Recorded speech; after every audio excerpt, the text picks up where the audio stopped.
welcome. Thanks for getting your pod on. Thanks for telling a friend. That's how we spread the word about the pirate ship. Very excited today because I don't get to have weird conversations. And I actually called some people off and said, this has got to be a one-on-one. This has got to be a one-on-one. Mama Medium, Jenny Marie. So nice to see you, and I have so many questions. It's amazing to see you. Thank you. Thank you for having me. Oh, please. Are you kidding? That's how I really did. I thought I knew Kevin wanted to be in here, and Kevin even sent me a message going, hey, she still owes me for introducing you guys years ago. And I said, and I know, and I just said, I think this one needs to be kind of a one-on-one because I've been on this weird trajectory, and I thought it'd be fun to just kind of just see your perspective and beliefs and things like that. But we'll go back to the beginning. You on your website, and I think everywhere, are known as a fourth-generation empathic psychic. Yeah, you did it. Medium, psychic medium. Psychic medium. Yes, okay. You did it. So let's start at the beginning. Where are you from originally? Rochester, New York. Rochester. Okay, so right here. And your whole family, Yeah, we're all from here. So at what age do you realize you have the gift? I think that's a loaded question. Okay. I don't know if I realized that I had a gift until like late 20s. Okay. I was 7 when I saw my first dead person. You saw them. You can see the vision. Well, you know, like my parents had pine doors, and like there was knots right in the pine in the wood. Yeah. So a knot was a face. I'm actually getting chills right now talking about this. Okay. And every night it would tell me to kiss my great grandfather. But we're Italian Catholics. So we saw each other 4 times a week. Like we're always kissing and hugging. And it kept telling me, and we had just moved a little bit farther out to Bergen. I actually went to high school in Bergen. And I didn't understand, but I was 7, right? Yeah. So I remember saying to my grandma, why haven't I seen, I called him GGP, why haven't I seen him? And everybody kind of blew it off. And then the face was like relentless. But I thought I had an imaginary friend. Yeah. But why was my imaginary friend talking about I remember talking to my friends like, what does your imaginary friend talk about? And they're like, Barbies. I'm like, oh, well, mine's talking about my grandpa. So finally they took me to see him, and he had an inoperable brain tumor. They wouldn't let me see him in the hospital.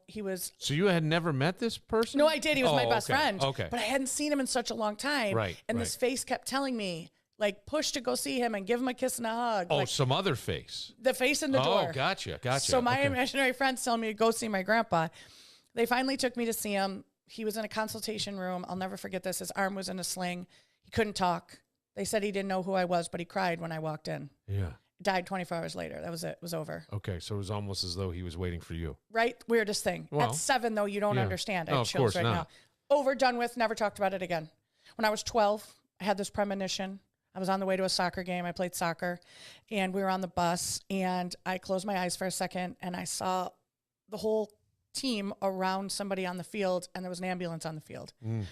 So in my vision, I'm like looking through everybody on the field. I'm like, where am I? How am I not in this circle? Oh my God, I'm going to get hurt. So then I got paranoid and anxious. You're 12, right? No, what happened is for the first time ever, I went to the bathroom in the middle of the game. When I came back, Chrissy Cooper broke her ankle. And they were all in a circle around. I was like, oh my God. So I told my friends, I'm like, you guys, I saw that. They're like, Jenny, you're overreacting. Never thought that premonition meant psychic. Well, everybody tells you you're crazy. Right. They kept saying, Jenny, you're so paranoid. Yeah. You didn't make this up, blah, blah, blah. Yeah. Whatever. I was 12. I didn't care. I wanted to fit in. So, little time goes on. Not ever saying the word psychic, not ever saying the word medium. Use the Ouija board. It worked every time. But we're still not using that word. We're just saying, oh, it's Ouija. It's great. It's fun. And then I kind of ignored it. And then in my 20s, I was like, whoa. Oh, sorry. I'm starting to... I know things I shouldn't know. I have feelings I shouldn't know. I know when I shouldn't stand next to somebody because their energy. I'm starting to see it just started to morph into, okay, there's a little bit more than playing Ouija or having an imaginary friend. So I really didn't realize until late 20s. But so when you say fourth generation, nobody in the family talked about this to you or said, hey. Well, I didn't mean to cut you off. Sorry. No. That I want you to. We did, but it was we were raised so Catholic. It was very taboo. So my great grandmother was from Italy, and she came over and she read tea leaves. Okay. But it was like very quiet, and you would go to, Grandma Jenny's house and she would read your tea leaves, but she wouldn't tell everyone she could do that. So she had 5 children. My uncle became a priest. So then everything shut down. Sure, because this stuff would be considered power from where? It's witchcraft, right? You're demon. Yeah. I have chills. However, growing up with him, he would always say to me, you and I are more alike than you know. And I kept saying, I'm never going to be a nun. It's not my jam. I'm not going to be a nun. But come to find out, he went into priesthood because he was gifted, and everyone thought it was demons and witchcraft. Yeah. He, at that time, was actually one of 500 priests in the world to be ordained in exorcisms because he believed in the other side and speaking and connecting. And then my grandma had my mom and her twin, and they're gifted. They're clairaudience, so they have very vivid dreams. I do not have the dreams. So but the family never really talked about this. This is so interesting because I always think that religion.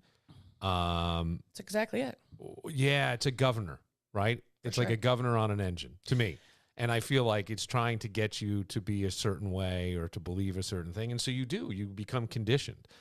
And I won't get into my stuff yet, but I'm just saying, like, it's just interesting to me to say that all of this, which you have been very public about, which we'll get to in a minute, was very underground in the family. It was known, but not spoken of. 100%. Right, and in this field, I hate to say it, it's not networking.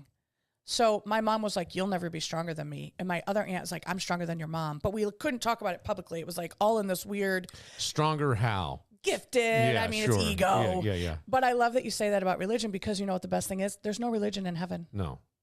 But we're idiots. I mean, this is the thing. I mean, some people tell you there's no such thing as death. We cease to exist in this form.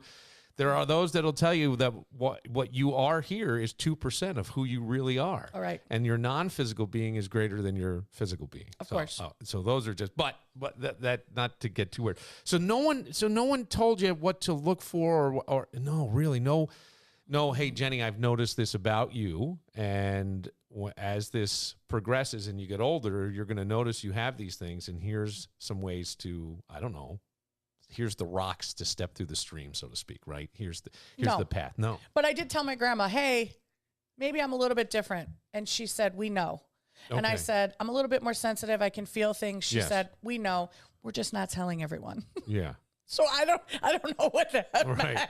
We're just not going to tell everyone. My family did that, but it was when my aunt had to go to summer school. They didn't want to admit it, so she was writing letters to her uncle on the front step, of the house. So that was a different kind of secret. But it is an old school. Like, I come from very Irish Catholic, right? So family in Ireland, and there's strong beliefs in what would be. I don't think it's an accurate term, but mysticism. Right. Right? Yeah. I remember, this is one that I just always laughed at. My grandmother, and it just popped up on Facebook. I guess her birthday would have been 6 days ago. She died 7 years ago. She would have been 103. But she believed that unicorns existed. Okay? And when Barnum and Bailey Circus, I don't remember this in the 80s, they fused a goat's horn together and made a unicorn and had to come around. And she had an argument with everybody. See, I told you they exist, but they didn't. They, I don't know whether they do or they don't. I've never seen it. Yes, but she was very, very, very. She and I were very close. But this is so weird that I can't. So tell me, the first time you open up to someone outside of the family about the gift, and go beyond being a 12-year-old girl, because I think that would be chalked up to, now, I never had daughters. I only had sons, but there was one that I regretfully sometimes would say to, you're a dramatic little girl, which is horrible, and I have since even apologized to him for that, but I did do that. But I would say, would that be written off as a dramatic little girl at 12 years old? Or, yeah. And so when you become an adult in your 20s, what was it like the first time you said to admitted this gift to someone? I think because of that. Or shared the gift, I should say. Right? Because of, you're so sensitive, you're so emotional. I was a truth speaker, not knowing that maybe it was the future. Because of that, I tiptoed. I was nervous. I didn't want to label it. I didn't want to say psychic. I didn't want to say medium. Yeah. Actually, Mike was the one who was like, hey, it's obvious. Yeah. I don't really remember exactly because I was cutting hair at the time out of my house. Okay. And, I had regulars and they would just ask me questions and I just knew things. But we never labeled it, if that makes sense. But it was always like, Jenny, can I get your advice? Jenny, can I? And it was always right. So I don't know. I guess it was kind of easy because we just kind of melded into it. Like, of course, I'll tell you what I know. And it would be gut feelings. At that time, I started taking notes and then going back and be like, whoa, how the hell did I know that? Like, where did that come from? Right.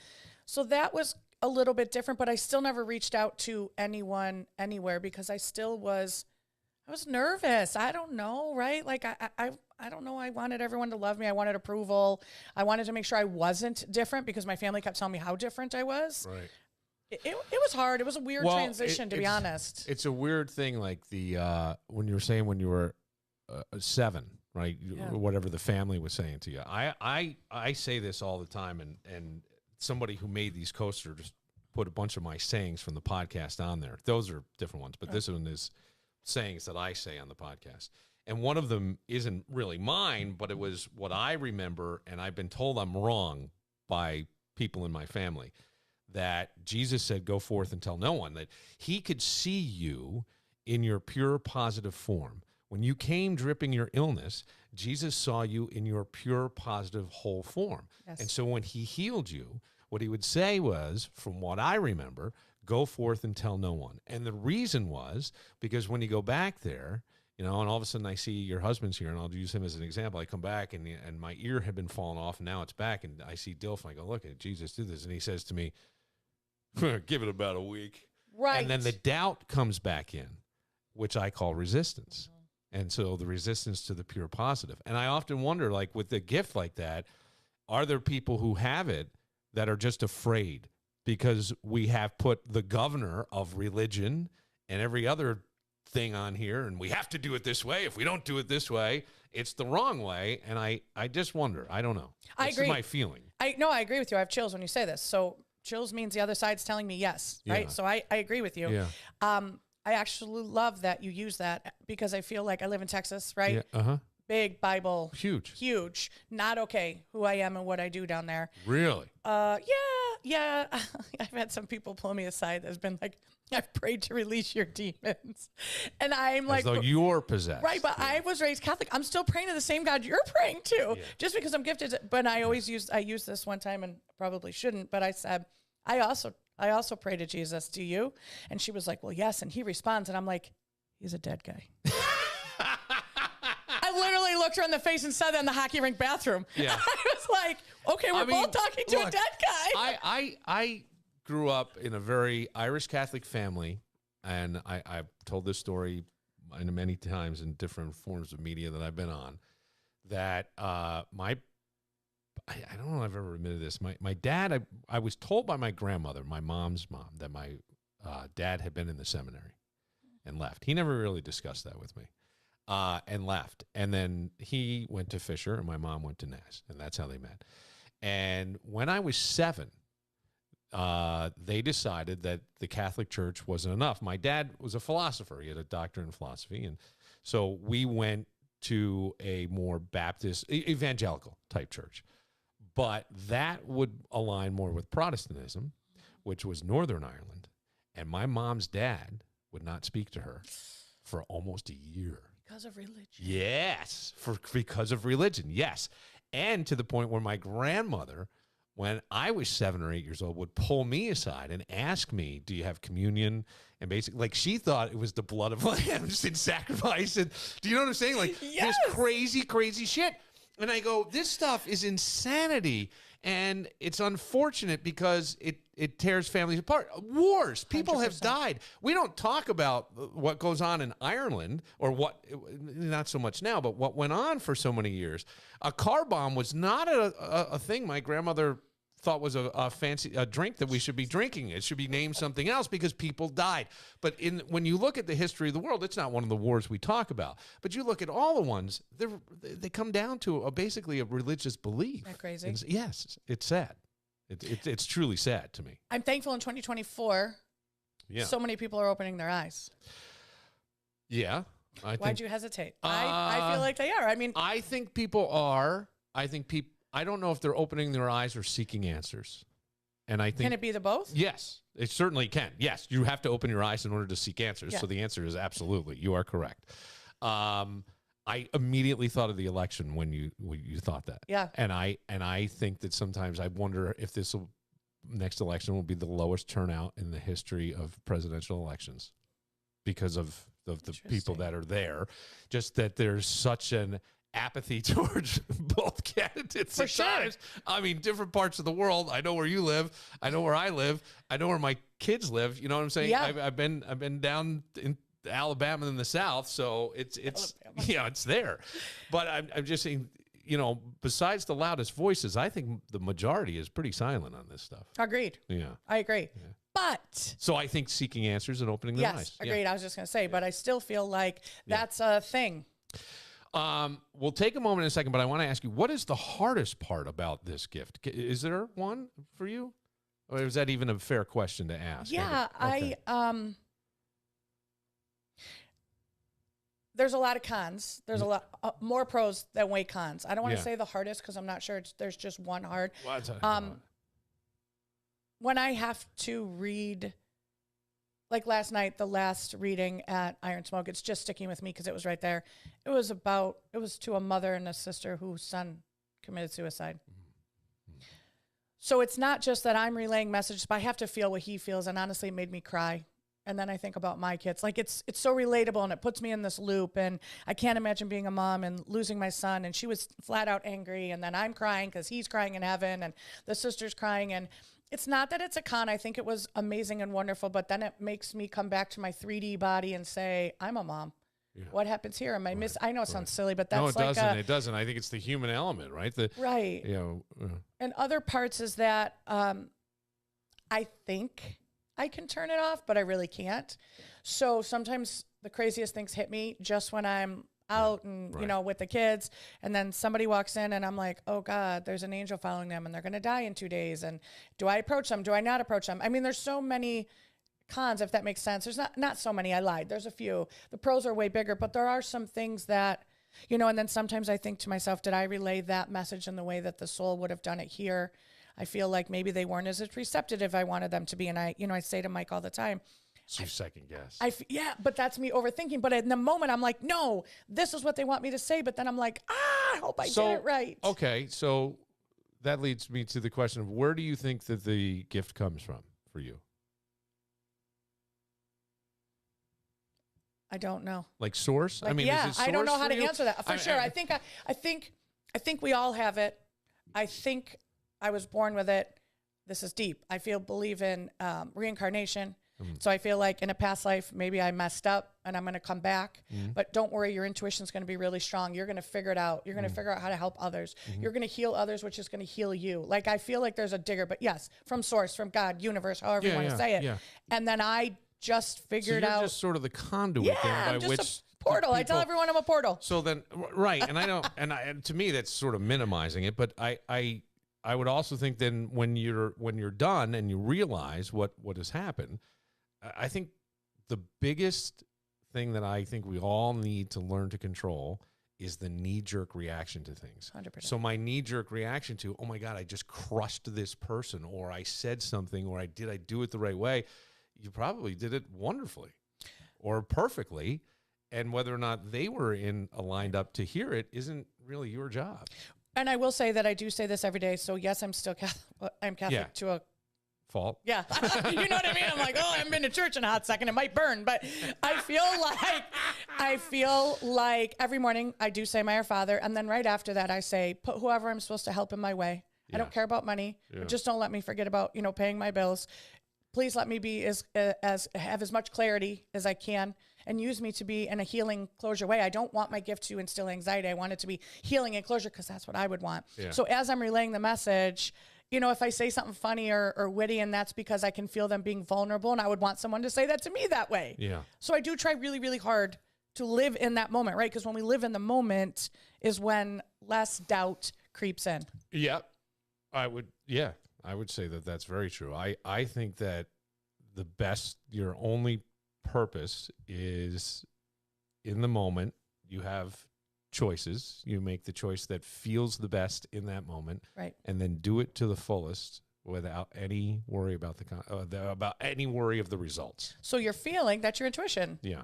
You got to feel it, and you have to live in the moment to make the best decision. Yes. And that's where you get the highest and best clarity. That's what meditation is. Yes. Put you in that moment. Yes. Yeah, it's the best. It is the best. It is the best. So what is the best part of it then? The opposite end of the stick. I asked you about the cons, but what's the best? Oh my God. There's so many. Yeah. First of all, I feel like I'm actually physically on this three-dimensional plane healing souls. Yes. I honestly, truly believe that my gift, I don't want to call it mine. A lot of people have gifts, but the gift helps people in a way that maybe they couldn't find for themselves. Right. And that's the whole relatable thing. Like, I'm broken. We're all broken. But when I'm healing somebody else, it heals a little bit of me. I also feel like, I actually have chills right now. I also feel like it's that positivity, sharing high vibration, right? We all love to be near high. And I work really hard on trying to keep my vibration high. Just if we're standing next to each other in the checkout line and I look over and I'm like, you know, you look really great today. And they'll walk away. I feel like $1 million. It could change your whole freaking day. I love all of that. And I think my intuition tells me to say it when and to who at the exact moment. Right. Okay. Look how excited I got. I can see it. I get it. You know, why don't we just take a quick moment? We'll come back. I want to talk to you about sort of my beliefs and things, and then I have questions, but I can't have these conversations with many people. And I appreciate that. I really can't. And I want you to know that I'm coming from just a sincere, open space. And I appreciate So when I that. ask these questions, I don't want you to feel like it's a got you. I'm not, none of that shit. I can read your energy. Yeah, I don't do that. All right. Good, Okay. All right. We will get to that next. But first.